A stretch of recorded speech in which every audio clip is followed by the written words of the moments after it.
বিসমিল্লাহির রহমানির রহিম। আসসালামু আলাইকুম everyone, welcome to my channel. আজকে তৈরি করে দেখাবো একটা কেক ডেকোরেশন।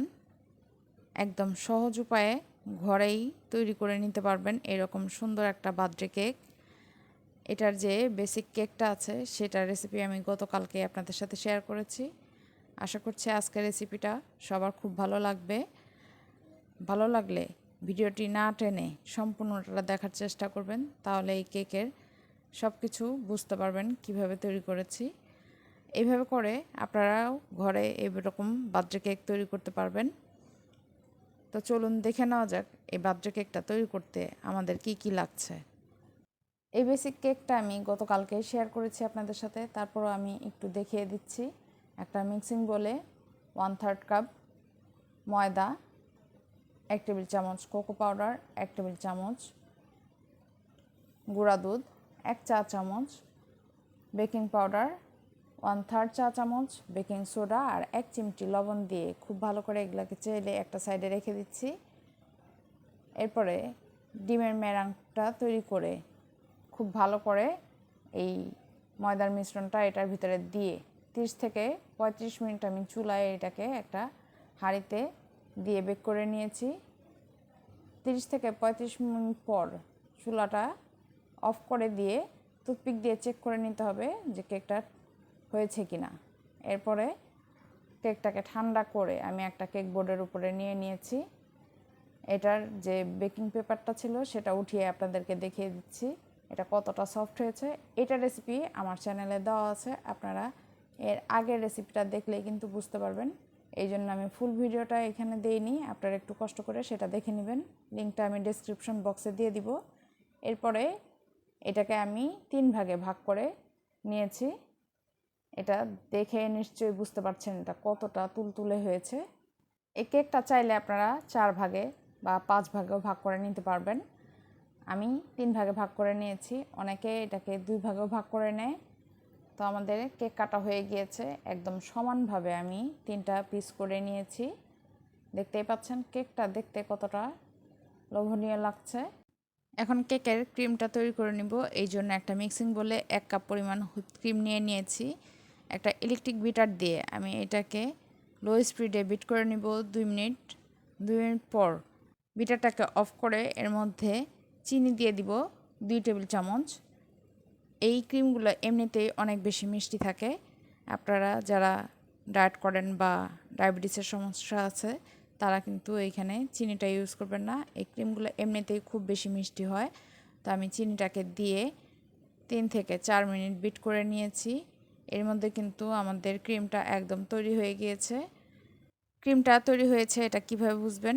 বিটারের কাঁটাটা অফ করে যখন নাড়াচাড়া করবেন তখন দেখবেন যে ক্রিমটা পড়ে যাচ্ছে না। একটা স্প্যাচুলার দিয়ে কিন্তু আমি আপনাদেরকে দেখিয়ে দিচ্ছি ক্রিমটা কিন্তু স্প্যাচুলা থেকে পড়ে যাচ্ছে না।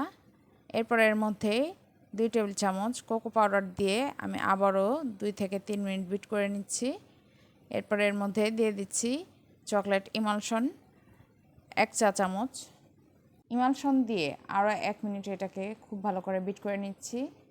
এর মধ্যে আমাদের ক্রিমটা তৈরি হয়ে গিয়েছে। এখন সুগার সিরাপ তৈরি করে নিচ্ছি। এই জন্য একটা বাটিতে 3/4 কাপ পানির সাথে 3 টেবিল চামচ চিনি দিয়ে খুব ভালো করে মিশিয়ে নিচ্ছি। মিশানো হয়ে গেলেই কিন্তু আমাদের সুগার সিরাপ তৈরি। এখন টার্ন টেবিলের উপরে একটা বোর্ড নিয়ে নিয়েছি। বোর্ডের উপরে সামান্য পরিমাণ ক্রিম দিয়ে এর উপরে কেকের একটা লেয়ার বসিয়ে উপর থেকে সুগার সিরাপ খুব ভালো করে দিয়ে দিতে হবে। সুগার সিরাপ কম হলে কিন্তু কেকটা ড্রাই হয়ে যাবে আর খেতে ভালো লাগবে না। তো স্পঞ্জ কেকে সুগার সিরাপটা একটু বেশি লাগে। এরপরে ক্রিম দিয়ে আমি এটাকে কভার করে দিয়েছি। আমি দ্বিতীয় লেয়ারটা বসিয়ে আবারও সুগার সিরাপ দিয়ে দিচ্ছি। এরপরে আবারও আমি উপর থেকে ক্রিমটাকে খুব ভালো করে এটার উপরে ছড়িয়ে দিচ্ছি। খুব বেশি ফিনিশিংয়ের দরকার নেই, যেহেতু আমরা আরেকটা লেয়ার এটার উপরে দিব। তো ক্রিমটা দেওয়া হয়ে গেলে তৃতীয় লেয়ারটা দিয়ে আমি আবারও সুগার সিরাপ দিয়ে এটাকে কভার করে দিচ্ছি। এখন উপর থেকে সামান্য পরিমাণ ক্রিম দিয়ে উপরে সাইডে ক্রিম লাগিয়ে আমি ক্রাম কোটিং করে নিচ্ছি। এখন এটাকে ফ্রিজে রেখে দিব 5 মিনিটের জন্য। 5 মিনিট পর আমি এটাকে ফ্রিজ থেকে বের করে নিব। এরই মধ্যে আমি চলে যাব চুলায় গানাশ তৈরি করার জন্য।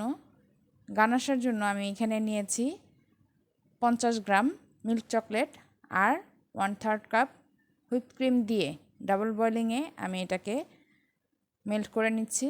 আমি চুলায় হাঁড়িতে পানি গরম করে এর মধ্যে ডাইরেক্ট এই বাটিটাকে বসিয়ে আমি এটাকে মেল্ট করে নিয়েছি। এর মধ্যে কিন্তু আমাদের গানাশটা তৈরি। এখন ফ্রিজ থেকে কেকটাকে বের করে সরাসরি কেকের উপরে গানাশটাকে দিয়ে একটা প্যালেট নাইফ দিয়ে গানাশটাকে ছড়িয়ে দিতে হবে। গানাশ খুব দ্রুত দিয়ে দেওয়ার চেষ্টা করবেন, তা নয় কিন্তু গানাশটা একদম শক্ত হয়ে যাবে, খেতে ভালো লাগবে না। চকলেট তো খুব দ্রুতই জমে যায় জানেনই, তো এটাকে খুব দ্রুতই কাজ করে নিতে হবে। আমি প্যালেট নাইফ দিয়ে সুন্দর করে এই গানাশটাকে সেট করে দিয়েছি। এরপরে পাইপিং ব্যাগে আমি কিছুটা সাদা ক্রিম দিয়ে এইভাবে গোল রাউন্ড করে কেকের উপর একটা ডিজাইন করে নিচ্ছি। যদি আমি খুব ভালো করে পারি না, আপনারা চেষ্টা করবেন আমার থেকে সুন্দর করে নেওয়ার জন্য। এরপরে আমি একটা কাঠি দিয়ে এইভাবে করে মাকড়সার জালের মতো করে একটা ডিজাইন করে নিচ্ছি। আমার ঠিক জানা নেই এই ডিজাইনটার নাম কি, খুব সম্ভবত জিগজ্যাগ ডিজাইন। সাইড থেকে আর মাঝে আমি ছোট ছোট ফুল তৈরি করে দিচ্ছি। আমি একটা স্টার নজল দিয়ে উপরে নিচে খুব সুন্দর করে ফুল তৈরি করে দিয়েছি। তো আমাদের বার্থডে কেক একদম তৈরি। তো দেখতেই পেলেন কত সহজেই এই বার্থডে কেকটা ঘরেই তৈরি করা যায়। তো আশা করছি আমার রেসিপি দেখে সবাই এরকম বার্থডে কেক বাসায় তৈরি করতে পারবে। এই কেকটার ওজন কতটুকু হয়েছে আমি দেখিয়ে দিচ্ছি। কেকটার ওজন হয়েছে 755 গ্রাম। কেক বোর্ডের ওজনটা আমি আগেই মাইনাস করে নিয়েছিলাম, এই জন্য টোটাল কেকের যে ওজনটা আছে সেটা দেখিয়ে দিলাম।